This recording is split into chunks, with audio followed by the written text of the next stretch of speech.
Are you looking for a fun way to win up to 25 times your money this football and basketball season? Test your skills on Prize Picks, the most exciting way to play daily fantasy sports. Just select 2 or more players, pick more or less on their projections for a wide variety of stats, and place your entry. It's as easy as that. If you have the skills, you can turn $10 into $250 with just a few taps. Easy gameplay, quick withdrawals, and injury insurance on your picks are what makes Prize Picks the #1 daily fantasy sports app. Ready to test your skills? Join the Prize Picks community of more than 7 million players who have already signed up. Right now, Prize Picks will match your first deposit up to $100. Just visit prizepicks.com/bluewire and use code BLUEWIRE. That's code BLUEWIRE at prizepicks.com/bluewire for a first deposit match of up to $100. Prize Picks, daily fantasy sports made easy. Support for this podcast comes from Frito-Lay and the 2023 Snack Bracket Championship. The Frito-Lay Snack-It Challenge is underway, and fans are voting on their favorite snacks to crown champion. We're talking about prime-time matchups between the best 64 snacks in the land. Will Ruffles Ridges reign supreme? Can Doritos defend their dynasty? Or will Smart Food use their smarts for a surprise upset? Only you can decide. Get in on all the action for a chance to win up to $1,000 or a year's worth of snacks. Let your snacks be heard. Just go to fritolaysnacket.sbnation.com to vote and enter for a chance to win. No purchase necessary. Sweepstakes ends April 3rd, 2023. Void where prohibited. Year's worth of snacks awarded in the form of 52 coupons, each good for 1 bag of chips. See official rules at fritolaysnacket.sbnation.com. Hello, friends. Welcome to Mavs Party. It's a shade before 11 p.m. on Friday, December 23rd, for those of you listening at a later date. Before we get this party kicked off, I wanted to make note of the fact that in your podcast feed, not only is there a post-game show with Josh Bowe and I recorded a show with a friend of mine, Daman, who is a Lakers super fan, kind of a Los Angeles area super fan. We talked, Lakers, Mavericks, just kind of had a nice conversation for about a half hour today. Really smart guy, level-headed guy, fair Lakers fan, which, not the easiest thing to find in the world. So if you guys would be able to go give that a listen, I would really appreciate it. All right, let's get this started, though. For those of you who are listening live, you well know that the Dallas Mavericks just defeated the Houston Rockets 112-106. My man Luke in the chat says his first ever Mavs game, and Luka drops 50. And that is what happened. Luke, that's outstanding. Man, what a fun game for you. I was only able to catch the second half of this, and as I just kind of admitted to Josh Bowe, I didn't realize that Luka had that many points. And, Luka had 17 in the fourth quarter, which helps a lot. But I didn't realize he had scored 30 up until that point. I didn't realize that the box score was kind of as wonky as it was. You don't really love Luka needing 50 points to defeat the Rockets, but, you also don't want to lose to the Rockets. So it was a pretty damn fun game when you consider it in a nutshell. So here's the thing, guys. I'm wiped. I always try to do one of these. Let's talk with as many people as we can get up here. I probably want to get out of here in under about a half hour, though. I hope you guys don't mind. So why don't you come up here ready to talk, ready to give your take, ready to either talk about this game or look ahead to the next game. I don't really care. We can talk about whatever you guys want because, we've not had a lot of victories in December that are really fun to celebrate. And, Luka 50 points and having a good time, I think that's worth celebrating. So coming up first, we got my guy, Chris. Chris, hey, Kirk, how's it going? It's good. It's good. That was an entertaining performance. And watching the game, I'm starting to think that Frank Ntilikina is the reincarnation of Rodrigue Beaubois. Remember him?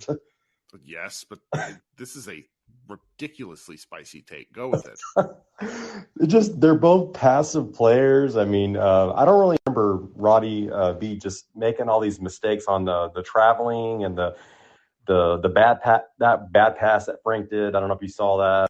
Just a lot of just good mistakes. Just out of bounds and then traveling. Like there's just too many mistakes. He's just not an NBA player.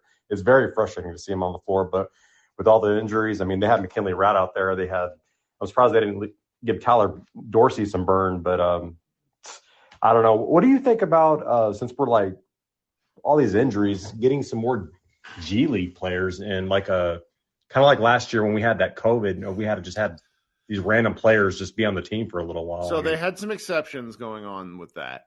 That due to kind of the collective bargaining agreement, they can only have a certain number of players rostered. Then there's the two-way players. That's kind of the max you can bring up. They made some special exceptions in the 2 COVID years that they cannot do. Now, there is something of note. My man Brian Zillum wrote a piece about this right as Maxey got hurt that I think is worth considering. I don't know the dates. I should know the dates off the top of my head by now. But if Maxey is out for the remainder of the season, the Mavericks probably need to get a hurry on announcing that and figuring that out. And then they could file for I want to think it's called a disabled player exception, DPE.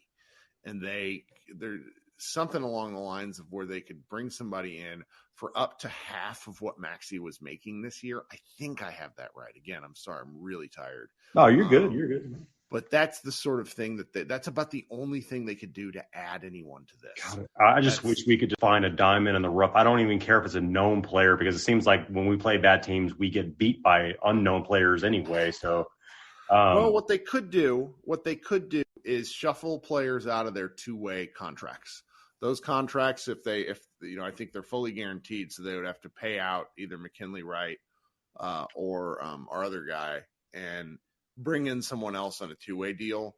But I tell you, man, having gone to those G League games, as much fun as they are, there's like a clear talent disparity. Like there's not a lot of guys hanging out in the G League that you're like, oh, I'm going to go pull that guy up to get minutes because McKinley Wright's like really fun. He's really fun in the G League. Probably one of the more, he just rolls the game and then he gets up and he just looks like he's playing a different class of basketball. Yeah, and I liked his energy in the first half. It was doing good, but the fact that Luka made 50 points and we only won by 2 possessions. I mean, we actually lucked out a little bit because Tim Hardaway missed all of his threes. He took seven threes, missed them all. Reggie Bullock got injured, but he only made 1 3. Christian Wood made 1 3. I mean, this is you want to hear very a wild ass stat, man. This is a wild. Well, I'm actually looking at the box score. I don't remember. Luka had 10 assists, right? Yeah. Outside of Luka, the Mavericks only made 19 field goals. Oh. So that means there were 9 field goals in the entire game that Luka had nothing to do with. And you know what about going against the Rockets and even this game, I really felt like we're giving them confidence. Like in the next 2 times we play them in the next week, 10 days. I mean, they think that they can. I mean, they've already beaten us once. I mean, We've already given them confidence. When we're starting out slow, you're giving those bad teams confidence, and it feels like the rest of the game is just like they hang around, or if not, they're winning by 6. They played pretty good in the first half, considering how we've seen them start games. Where they fell asleep at the wheel was third quarter, and a lot of that, if I'm honest, falls to Luka. Now, Luka ended up having an incredible game. But if you go through like play-by-play and the ESPN box score, Luka did not take a shot. Well, he ended up taking 7 in the quarter. But he was trying to get guys involved, and guys weren't making shots, and then they weren't able to play good defense. So. Yeah, there was a lot of like rush, just stupid shots. And I just don't like it when, Luka is doing his thing and everybody else stands around and just watches him. It's oh my God. I don't really – what do you think? I mean, you probably get this question all the time. It's just we're in a very tough spot as far as like, okay, we need to make a trade, but we're very limited, and you don't want to lift those restrictions. I mean, we want to get through this whole Porzingis trade, the thing that we owe them or whatever. But I mean, do you think there's anything realistic in the next month or so, or before the trade deadline that? It's a good question. Is it kind of rumored, or So I recommend over the weekend. Hopefully you get Monday off. Listen to the Hoop Collective on ESPN. Tim McMahon kind of addresses this head on, not to spoil it per se, but he says that he thinks there's pressure to make some kind of deal to improve the team. I don't know what that means. Scares the shit out of me. If I'm something's got to be done, but you can't you make that one move where it's like, okay, this is it. I mean, it's either. I mean, he's in his first year of his 5 year. I mean, you can't make a massive move where it's like, you're stuck, like you're handcuffed on what you can't do anything in the future. I mean, like you were mentioning before. So I don't know. But all I know is they've got winnable games coming up. That's right. I honestly think that like, so I went on a little mini rant in the podcast I just recorded with Josh Bowe about this, but I'll do it again. If this team is good, because there's lots of strong takes that this team is good, the data back up that they should be better than they are. If they are, they're ninth in net rating right now, which is to say that they should probably be, like, all things equal, they're like the ninth best team in the league by their net rating. That's what that means. Okay. If they're as good as they seem to think that they are, the rest of the games they play in the calendar year 2022, they should win. That's my opinion. Yeah. Go ahead. Oh, I was just saying, it's just I think lately they're like 80%. I don't know from how many games. I was just looking at some graphic when I was watching the game that we're like 80% from the free throw line as a team. So, I mean, that has helped out. I mean, because there was like at least 5-6 games. I mean, we're talking about not missing 3 or 4 free throws. We're talking about missing 6, 8, 10 free throws, if not more. I mean, there was one game, 14, 16 missed free throws. It was against the Bucks. I mean, it's just real bad, is what ridiculous. But right now we're in the 8th spot. Portland is on a 3-game losing streak, so they just dropped down to 9th. I mean, we're like 1 game behind the Jazz, but they're on a 2-game winning streak. So I mean, we're in a good spot, and we've got these winnable games coming up. I can forgive if we play the Knicks and we lose against them because Brunson's got to have a revenge game. We've already beaten the Knicks, but Lakers, Rockets twice again, and then the Spurs. You got to win those. You got to win 5 out of 6 games. Sure. I mean, we just won tonight, so I mean, I think we got a good setup, but I don't know. We're an injured team right now. It kind of concerns me, but Luka's just going to have to go nuclear.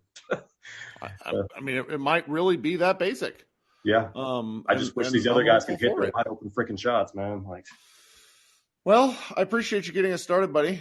Yes, sir. Have a good night. Right. Talk soon. All right, let's go with Random. How we doing, my guy? Give Brandon a second here. Sorry about that.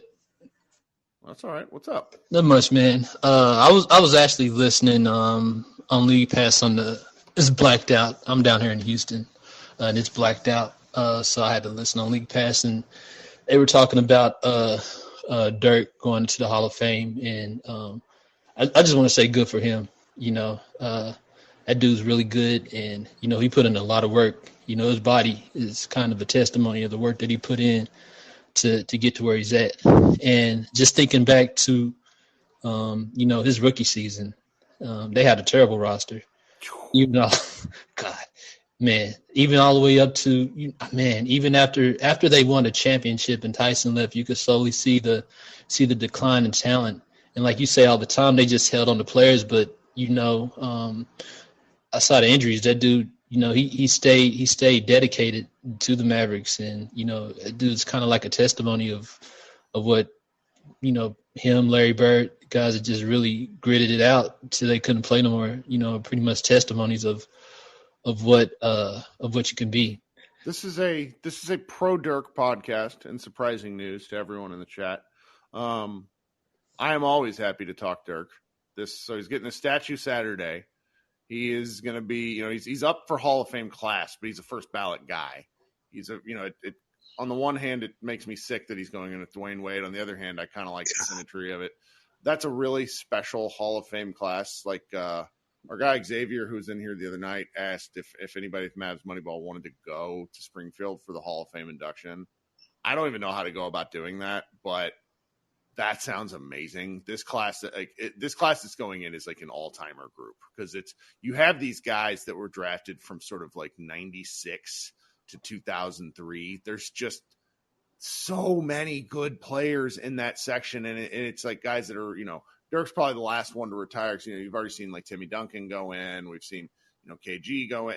It's really impressive, and I don't know who will be the headliner. I suspect it will be Dirk, which will probably chap Dwayne Wade's ass, which just is one thing, even though Dwayne Wade is kind of technically he won more championships. But I don't know. It's really fun to talk about Dirk and to, you get to this point and you're older. You've watched more Mavs than I have, but one of the things that I think is going to be difficult for us old heads to explain to youth is what Dirk was like when he was prime, early Dirk. And what I mean by that is basically 2000 to 2004 Dirk, who was an unreal athlete. I mean, he was so fat, like twitchy, great hips. Some of the dunks that he had in those times, I think, really get overlooked. I love like talking about Dirk and how like the different stages of his game, came about. I'm really pleased for him. I love hearing him talk now, because so many pro athletes seem to approach like there's regret in their voice. Like Barkley, every time Barkley talks, there's an element of regret in what he's talking about, some slight bitterness that he didn't get to do all the things that he wanted to do. Mm. I think Dirk Nowitzki is retiring a man who feels like he gave everything he could and got everything he could out of his time.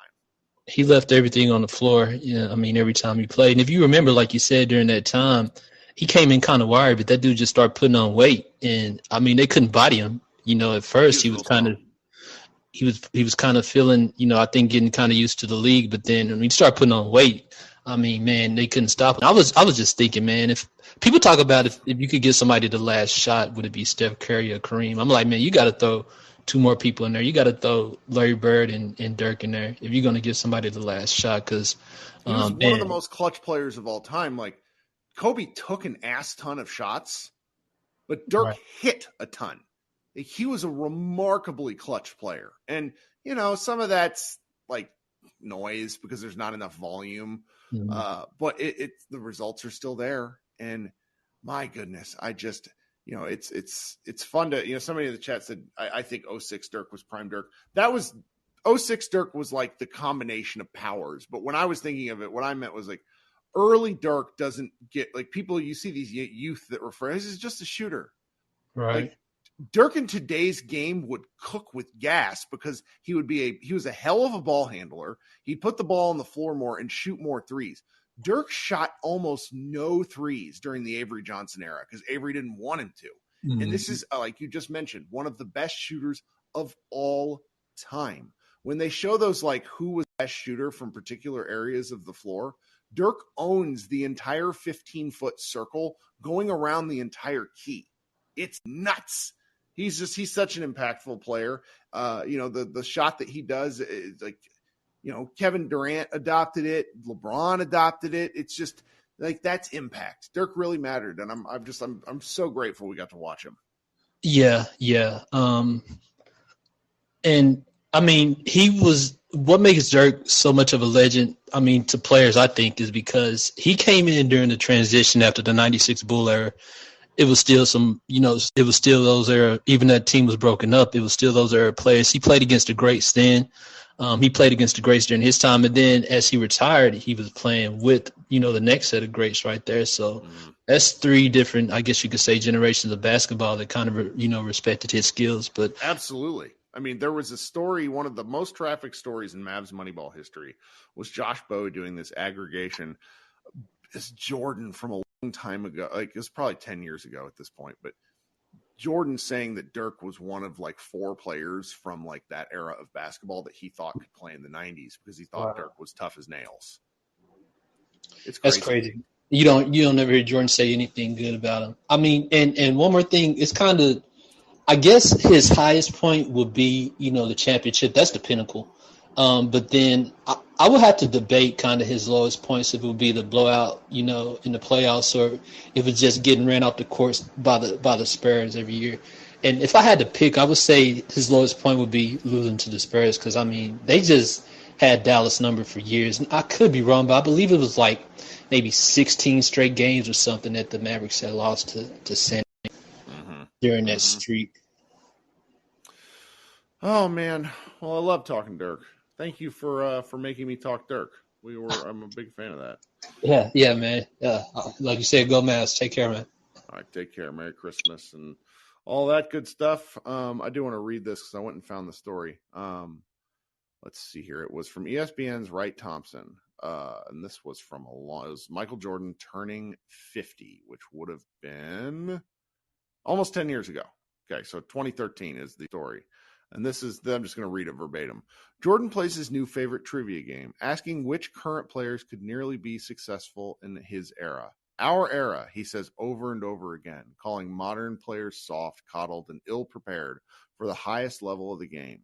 This is personal to him, since he'll be compared to this generation, and since he has to build a franchise with this generation's players. I'll give you a hint, he says. I can only come up with 4. He lists them. LeBron, Kobe, Tim Duncan, Dirk Nowitzki. Just love that. That thing did bananas traffic for our site. It was so funny because it's just like putting Michael Jordan SEO. All right, team. Unless anybody else didn't really have much, because it's celebrating a 50-point win the way Luka did it. Shout out to the man hitting his free throws. Big fan of that. I'm probably going to call this one a little bit early because it doesn't seem like we have the juice. Like I mentioned about the show, there's 2 podcasts in your feed already from like the past 24 hours. I hate doing that, but I needed to get my friend Daman up there. The Laker fan, we had a good conversation. Josh and I had a post-game conversation. You're going to have this one in your feed. Now, the day game on Christmas Day, 1:30 p.m. local time, means that we should have shows. We'll have our regular post-game show. My wife might kill me. I don't know when I'm going to do this show. If there's juice for this, if there's like actual interest in doing this on Christmas, I will host one. But if like this, if it's like this particular show where we have 75, 80 people in here in the live room, give or take, but if we don't really have the questions, then maybe we'll call it short. Let me know what you guys want. Shoot me DMs if you want me to host a show. If you can't do it, it's the middle of the day on Christmas. I don't blame anybody for not being able to do it. I mean, I'm going to get in trouble for doing it, but I also have made kind of a, oh yeah, that's a good. Chris in the chat says, if they win, do one. I've just, I've kind of made it my brand to do this every show regardless, because showing up is half the work. All right, guys, thanks so much for hanging out. Please check out Mavs Moneyball. We got some good stuff up. And we'll have more good stuff. Tom Burns says, think of us Aussie listeners. Well, it's great. I kind of think I have to do it because with these day games, we also get the I see my man, Matej down there in the chat. Like and he's going to love this, but we get our non-crazy Slovenians who don't stay up all night. Like they will join for these things. I don't know. I'll probably host one. I can't help myself. Everybody be good. Enjoy Christmas Eve. Enjoy Christmas if you're celebrating. Those who are celebrating Hanukkah, just be with the people who matter to you. And I'm grateful for all of you. And thank you so much. And we will talk in a couple of days. Go Mavs. Today's episode is brought to you by Cars.com. With over 2 million vehicles and 50,000 more added every day, Cars.com will match you with the perfect car for you, your budget, your life, your style. And if you're ready to say goodbye to your current car, Cars.com will get you an instant offer to cash it in. Just start by entering your license plate and get matched with a local dealer who will write you the check. So whether you're looking to buy or sell, just go to Cars.com. It's magical.